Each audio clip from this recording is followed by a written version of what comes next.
Chapter 3. The Pupil of John de Witt. Whilst the clamour of the crowd in the square of Buitenhof, which grew more and more menacing against the two brothers, determined John Witt to hasten the departure of his brother Cornelius, a deputation of burghers had gone to the town hall to demand the withdrawal of Tilly's horse. It was not far from the Buitenhof to Hoogstraat, High Street, and a stranger, who since the beginning of this scene had watched all its incidents with intense interest, was seen to wend his way with, or rather in the wake of, the others toward the town hall, to hear as soon as possible the current news of the hour. The stranger was a young man of scarcely 22 or 23, with nothing about him that bespoke any great energy. He evidently had his good reasons for not making himself known, as he hid his face in a handkerchief of fine Frisian linen, with which he incessantly wiped his brow or his burning lips. With an eye keen as that of a bird of prey, with a long aquiline nose, a finely cut mouth, which he generally kept open, or rather which was gaping like the edges of a wound, this man would have presented to Lavater, if Lavater had lived at the time, a subject for physiognomical observations, which, at the first blush, would not have been very favourable to the person in question. What difference is there between the figure of the conqueror and that of the pirate? Said the ancients.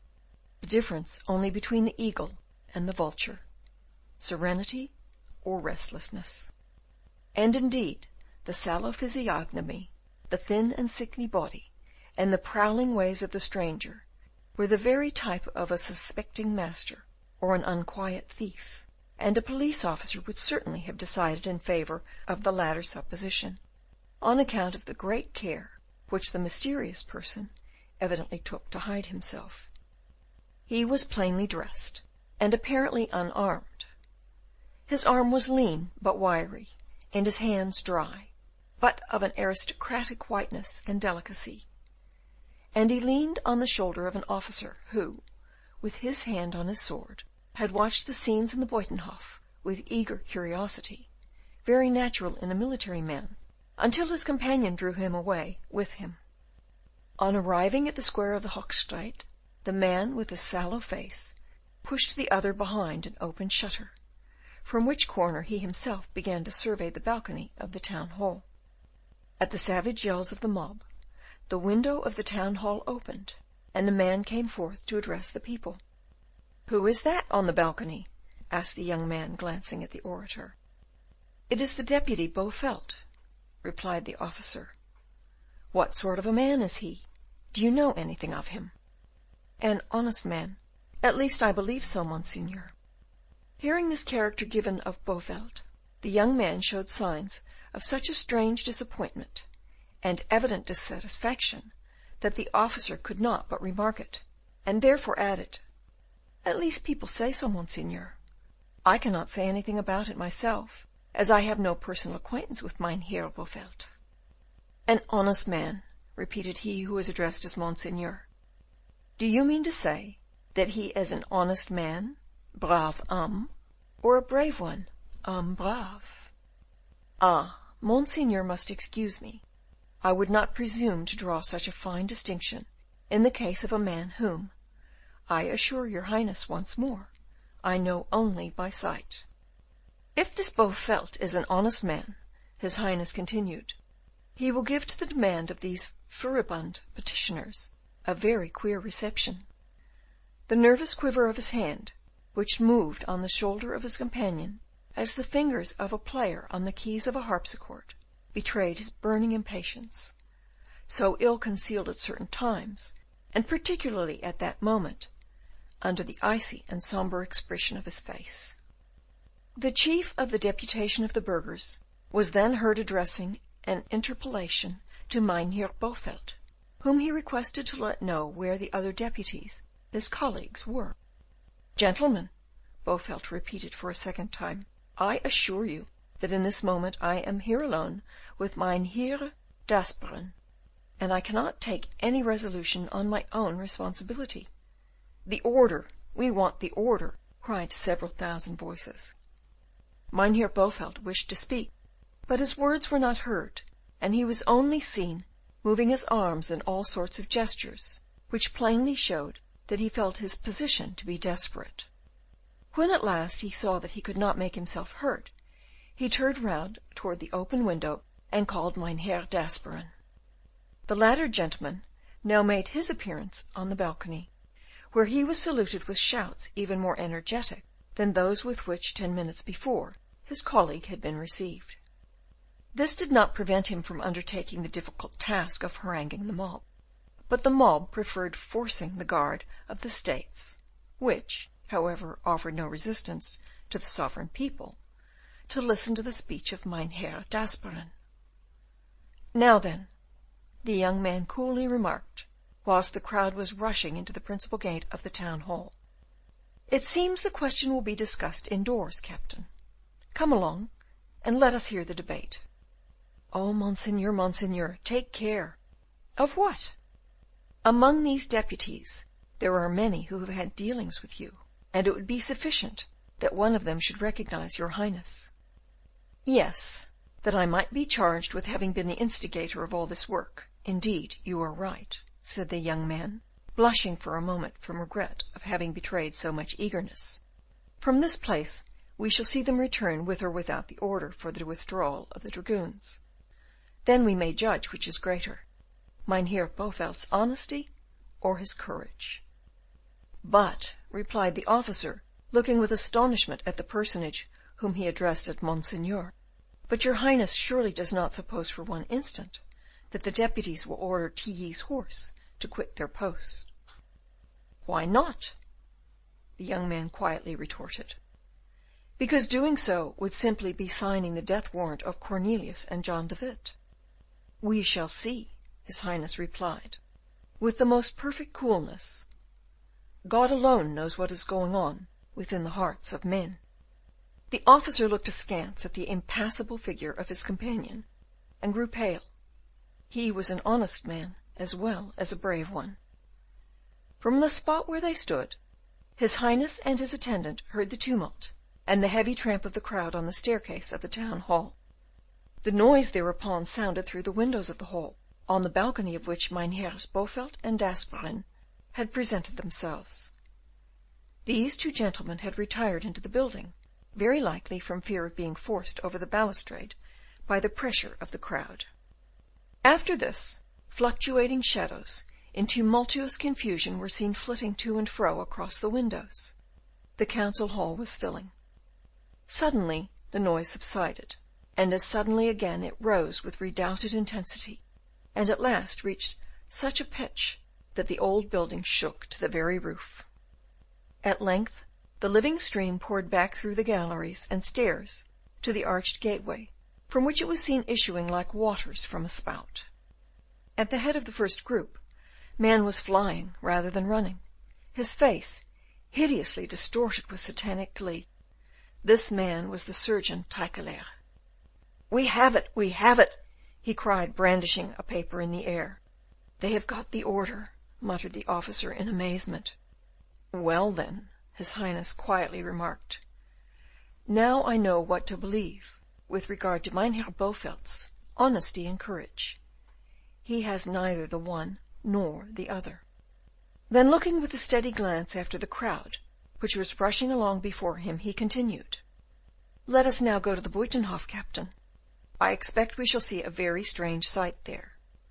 The officer bowed, and without making any reply followed in the steps of his master. There was an immense crowd in the square and about the neighbourhood of the prison, but the dragoons of Tilly still kept it in check with the same success and with the same firmness. It was not long before the Count heard the increasing din of the approaching multitude, the first ranks of which rushed on with the rapidity of a cataract. At the same time he observed the paper, which was waving above the surface of clenched fists and glittering arms. "Alloa!" he said, rising in his stirrups and touching his lieutenant with the knob of his sword. "I really believe those rascals have got the order." "Dastardly ruffians they are," cried the lieutenant. It was indeed the order, which the burgher guard received with a roar of triumph. They immediately sallied forth with lowered arms and fierce shouts, to meet Count Tilly's dragoons. But the Count was not the man to allow them to approach within an inconvenient distance. "Stop!" he cried. "Stop, and keep off from my horse, or I shall give the word of command to advance." "Here is the order," 100 insolent voices answered at once.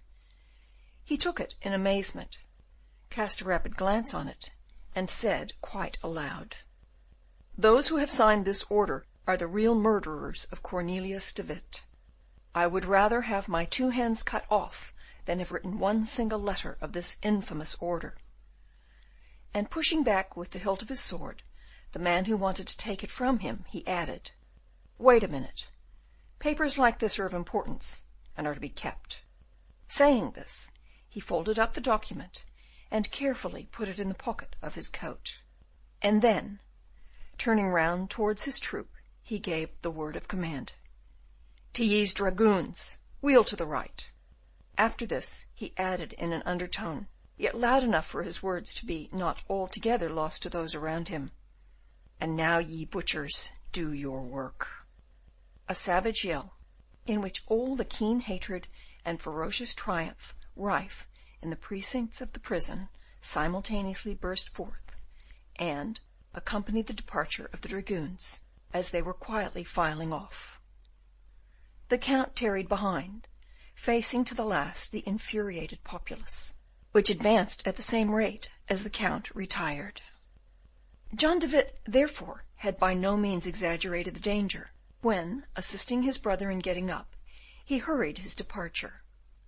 Cornelius, leaning on the arm of the ex-grand pensionary, descended the stairs which led to the courtyard. At the bottom of the staircase he found little Rosa, trembling all over. "Oh, Mynheer John," she said, "what a misfortune!" "What is it, my child?" asked de Witt. "They say that they are gone to the town hall to fetch the order for Tilly's horse to withdraw." "You do not say so," replied John. "Indeed, my dear child, if the dragoons are off, we shall be in a very sad plight." "I have some advice to give you," Rosa said, trembling even more violently than before. "Well, let us hear what you have to say, my child. Why should not God speak by your mouth?" "Now then, Mynheer John, if I were in your place, I should not go out through the main street." "And why so, as the dragoons of Tilly are still at their post?" "Yes, but the order, as long as it is not revoked, enjoins them to stop before the prison." "Undoubtedly. Have you got an order for them to accompany you out of the town?" "We have not." "Well, then, in the very moment when you have passed the ranks of the dragoons, you will fall into the hands of the people."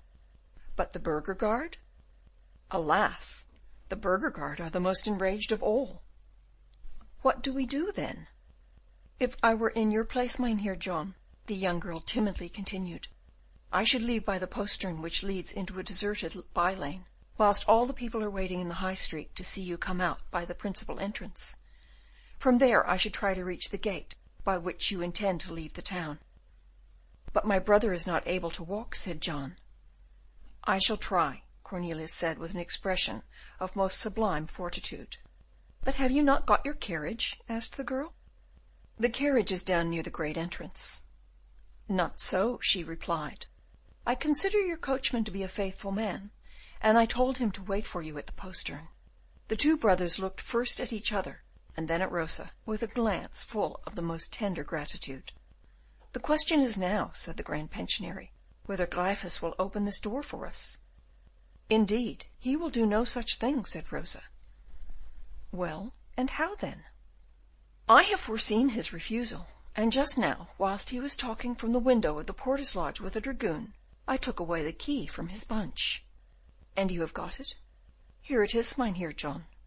"My child," said Cornelius, "I have nothing to give you in exchange for the service you are rendering us, but the Bible, which you will find in my room. It is the last gift of an honest man. I hope it will bring you good luck."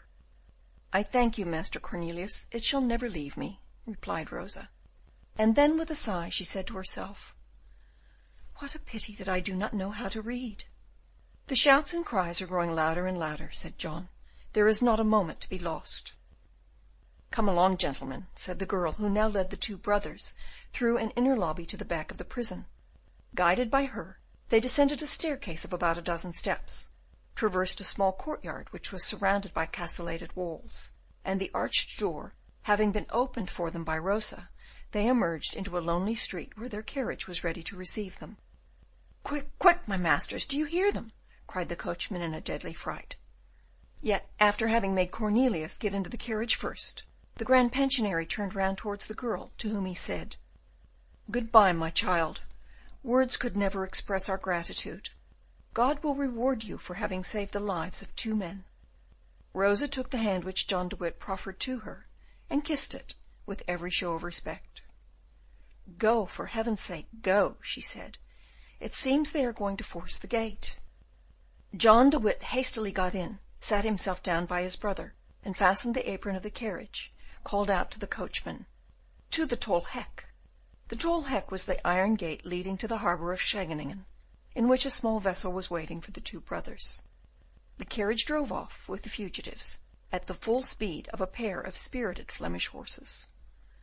Rosa followed them with her eyes, until they turned the corner of the street, upon which, closing the door after her, she went back and threw the key into a cell.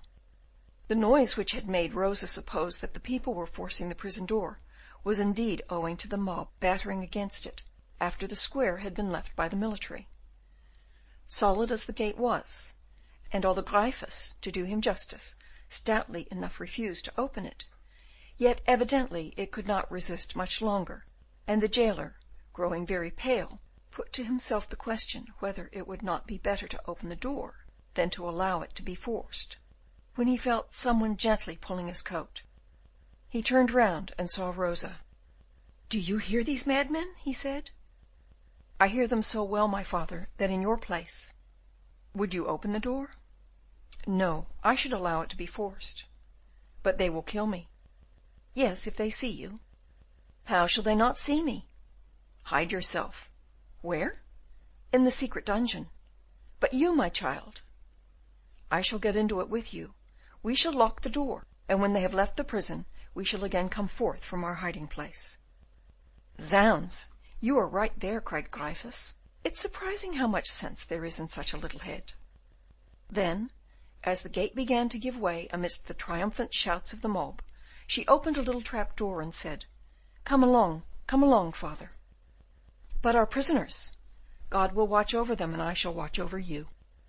Gryphus followed his daughter, and the trap door closed over his head, just as the broken gate gave admittance to the populace. The dungeon where Rosa had induced her father to hide himself, and where for the present we must leave the two, offered to them a perfectly safe retreat, being known only to those in power, who used to place there important prisoners of state, to guard against a rescue or a revolt. The people rushed into the prison with the cry, "Death to the traitors! To the gallows with Cornelius de Witt! Death! Death!" End of chapter 3.